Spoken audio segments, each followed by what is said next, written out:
स्वागत है आपका यस न्यूज़ कर्नाटक एक्सप्रेस में। मैं आपके साथ सुफियान। आइए आज की खबर पर नजर डालते हैं। बीजापुर में फिर से हुआ अतिक्रमण। बीजापुर शहर के हुडको ऐनापुर क्रॉस से सभी घरों के सामने से महानगर पालिका आयुक्त विजय मैक्कड़गी के नेतृत्व में बीजापुर सिटी को सुंदर बनाने के लिए अतिक्रमण किया गया। इसी के चलते हमारे माध्यम से अब्दुल हमीद इनामदार ने अतिक्रमण पर बात करके जानकारी दी। नमस्कार बंधुगळे, ನಾನು ಅಬ್ದುಲ್ ಹಮೀದ್ ಇನಾಮದಾರ್ RTI ಕಾರ್ಯಕರ್ತ। ಇಂದು ನಾವು ಇಲ್ಲಿ ಹುಡ್ಕೋ ಕಾಲೋನಿಯಲ್ಲಿ ನಮ್ಮ ಐನಾಪುರ ಕ್ರಾಸ್ನಿಂದ ಒಂದು ಇಲ್ಲಿ ದೇವಸ್ಥಾನದ ಈ ರಸ್ತೆ ಕುರಿತು ನಾವು 2 ವರ್ಷ ಹಿಂದೆ ನಾನು ಮಹಾನಗರ ಪಾಲಿಕೆಗೆ ಒಂದು ದೂರು ಸಲ್ಲಿಸಿದ್ದೇವೆ। ಆ ದೂರಿನ ಪ್ರಕಾರ ಇವತ್ತು ನಮ್ಮ ದೂರಿಗೆ ನಮ್ಮ ಹೋರಾಟಕ್ಕೆ ಒಂದು ಜಯ ಅಂತ ಹೇಳ್ಬೋದು। ನಾವು ಮಹಾನಗರ ಪಾಲಿಕೆ ಮತ್ತು ಜಿಲ್ಲಾ ಆಡಳಿತದಿಂದ ನಾವು ಒಂದು ಇದನ್ನಿತ್ತು ಅಂತ ಹೇಳಿದ್ರೆ ಬರೀ ಬಡವರು ಹಾಗೂ ಗುಡಿಸಲು ಇಂಥ ಇದ್ರ ಮೇಲೇನೆ ಅತಿಕ್ರಮಣ ತೆರವುಗೊಳಿಸ್ತೀರಿ।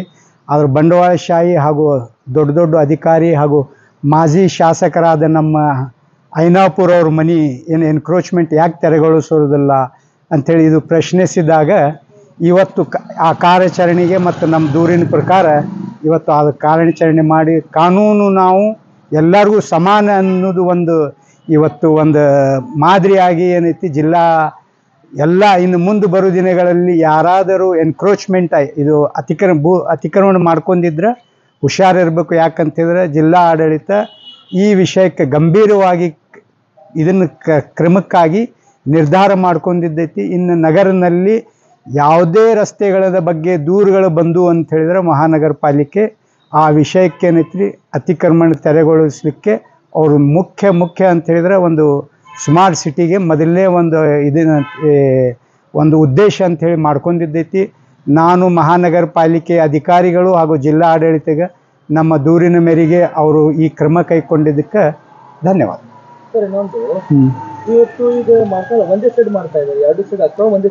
ಈಗ ಇದು ಏನೈತಿ, ಈಗ ಇದು ಮಾಡಿದ್ದೈತಿ, ಇದು ಮಾಡಿದ ನಂತರ ಇವ್ರದ್ದು ವರದಿ ನೋಡಿ ರೋಡ್ 2 ಸೈಡ್ ಎಷ್ಟು 60 ಏನು ರೋಡ್ ಐತಲ್ಲ ಅದು ರೋಡ್ ಏನು ಕಡಿಮೆ ಐತಿ ಅದಕ್ಕೆ ನೋಡಿ ಮತ್ತೆ ನಾವು ಮುಂದೆ ವರದಿ ಮಾಡಿ ಅದಕ್ಕೆ ಇದನ್ನು ಮಾಡಿ। ಎಷ್ಟು ಫೀಟ್ ರೋಡ್ ಇದೆ ಅದು?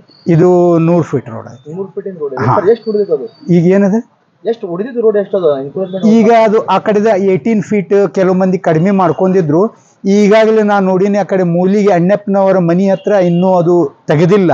ಆದರೆ ಇವತ್ತು ಇವರು ಕಾರ್ಯಾಚರಣೆ ಚಾಲು ಆಗಿದ್ದೈತಿ। ಇವತ್ತು ನಾವು ಅದಕ್ಕೆ ಏನೂ ಇದನ್ನು ಮಾಡೋದಿಲ್ಲ। ಈ ಪೂರ್ತಿ ರಸ್ತೆ ಇಲ್ಲಿಂದ ಹಿಡಿದು ಮನ್ಕಾದ್ರಿ ದರ್ಗಾವರೆಗೂ ಯಾವುದೇ ಅನ್ಕ್ರೋಚ್ಮೆಂಟ್ ಐತಿ ಅದು ಜಿಲ್ಲಾಡಳಿತ ಮಾಡ್ಲಿಕ್ಕತ್ತದ। ಯಾರು ಇದಕ್ಕೆ ಇವರು ಬಿಡುವುದಿಲ್ಲ ಅಂದಂಗೆ ಆಯಿತು। ಒಳ್ಳೆ ಕೆಲಸ ಮಾಡಿದ್ರೆ ಧನ್ಯವಾದ। ಡಬಲ್ ರಸ್ತೆ ಒಂದು ಫ್ಯೂಚರ್ ಪ್ಲ್ಯಾನ್ ಅಂಥೇಳಿ ಮೌಖಿಕ ಯಾವುದೇ ಸರ್ಕ್ಯುಲರ್ ಅಥವಾ ಗೌರ್ಮೆಂಟ್ ನಿರ್ಧಾರ ಮಾಡಿಂದಿಲ್ಲ। ಆದರೆ ಏನೈತಿ ಇದನ್ನು ಒಂದು ರಸ್ತೆ ಆಗಿ ಸಾರ್ವಜನಿಕರಿಗೆ ಯಾವುದೇ ಸಂಚಾರಿಗೆ ಅಡಚಣೆ ಆಗಬಾರ್ದು ಅಂತ ಇದನ್ನು ಏನೈತಿ ಒಳ್ಳೆ ಕೆಲಸ ಮಾಡ್ತಾ ಇದ್ದಾರೆ। ಜನರಿಗೂ ನಾವು ಈ ವಿಷಯಕ್ಕೆ ಏನಿಸ್ತೀವಿ ಮಹಾನಗರ ಪಾಲಿಕೆ ಸಿಬ್ಬಂದಿಗಳಿಗೆ ಆಡಳಿತದವರಿಗೆ ಸಹಕರಿಸಬೇಕು ಅಂಥೇಳಿ ನಮ್ಮ ವಿಚಾರ। ಅಲ್ಲ ಅವ್ರಿಗೆ ಯಾಕೆ ಬೇರೆಯವ್ರಿಗೆ ಯಾಕೆ ತೆಗ್ದಿಲ್ರಿ? ಯಾವ್ದು ಗಟ್ರ ಮೇಲೆ ಅದ ಅವ್ರದ್ದು ನಮ್ದು ಇಷ್ಟು ಬರಬೇಕು।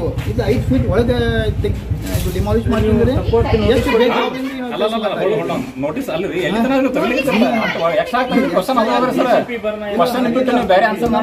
ರಿಪೇರ್ ಮಾಡ್ಕೊಡ್ಬೇಕು ಹೇಳಿ ನಾನು ಅವ್ರಿಗೆ ಕರೆದಿ ನಿಮ್ದು ಎಷ್ಟು ಬೇಜವಾಬ್ದಾರಿ ಕೆಲಸ ಅದ ನೋಟಿಸ್ ಕೊಟ್ಟಿದ್ದು ಅಥವಾ ನೋಟಿಸ್ ಕೊಟ್ಟಿದ್ದಾರೆ। ಅವ್ರದ್ದು ಎಷ್ಟು ಜಾಗ ಇದೆ ಅಷ್ಟೇ ತೆಗಿಬೇಕು, ಅದಕ್ಕಿಂತ ಹೆಚ್ಚು 5 ಫೀಟ್ ನಮ್ದು ಅಷ್ಟೇ ತೆಗೆದಿದ್ದಾರೆ ಅವರು। ಎಷ್ಟು ಇದು ಮಾಡಾಕ್ತಾರೆ ಅವರು ಸರ್? ಎಷ್ಟು ಫೀಟ್ ಜವಾಬ್ದಾರಿಯಿಂದ ಕೆಲಸ ಮಾಡ್ತಾ ಇದ್ದಾರೆ ಅವರು ಸರ್? ಇದು ಎಷ್ಟು ಫೀಟಿಂದ ರೋಡ್ ಇತ್ತು? ಇದು ಅಂದರೆ ಇದು 9 into 14 ಮೀಟರ್ 40 ಮೀಟರ್ ನಾವು ಹೇಳಿ ಅವರಿಗೆ ತೆಗೀರಿ ನೀವು ಅಂತ। ಅದಕ್ಕಿಂತ ಹೆಚ್ಚು ನೀವು ನೋಡಿ ಇದು ನೀವು ನೋಡಿರಿ 5 ಫೀಟ್ ಅನ್ನೊಂದು ಹೆಚ್ಚುವರಿ ಡೆಮಾಲಿಷ್ ಮಾಡಿದ್ದಾರೆ। ಅದನ್ನು ಒಳಗಿಂದು ನಿಮ್ಮ ಒಳಗೆ ಬಂದೇ ಮಾಡಿದ್ದಾರೆ? ಹಾಂ, ಒಳಗೆ ಬಂದು ಅದಕ್ಕೆ ತಾವು ಏನಂತೀರಿ? ಈಗ ಮಹಾನಗರ ಪಾಲಿಕೆ ಆಯುಕ್ತರಲ್ಲೇ ಮಹಾನಗರ ಪಾಲಿಕೆ ಅವರು ಬಂದು ನೋಡಿ ಏನೇನು ಅದನ್ನು 5 ಫೀಟ್ ಹೆಚ್ಚುವರಿ ಏನು ಮಾಡಿದ್ರು ಅದು ಎಲ್ಲ ರಿಪೇರಿ ಮಾಡಿ ಕೊಡ್ತೀವಿ। ಇಲ್ಲಾಂದ್ರೆ ಮುಂದೆ ಏನಿದೆ ಸರ್ ನಿಮ್ಮ ನಡು? ಮುಂದೆ ನಾವು ನಾವು ಇದು ಮಾಡ್ತೀವಿ. ಕೆಲ್ಸಕ್ಕೆ ಬಂದ ತಮ್ಮ ಹೆಸರು ಹೇಳಿ ಸರ್. ಅಧಿಕಾರಿಗಳಿಗೆ ತಿಳಿಸ್ತೀವಿ.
हमारे यस न्यूज़ कर्नाटक एक्सप्रेस के लेटेस्ट अपडेट के लिए लाइक कीजिए, शेयर कीजिए, सब्सक्राइब करना ना भूलिएगा। हमारा मकसद है आपकी आवाज़ जनता तक पहुंचाना, सच की आवाज़।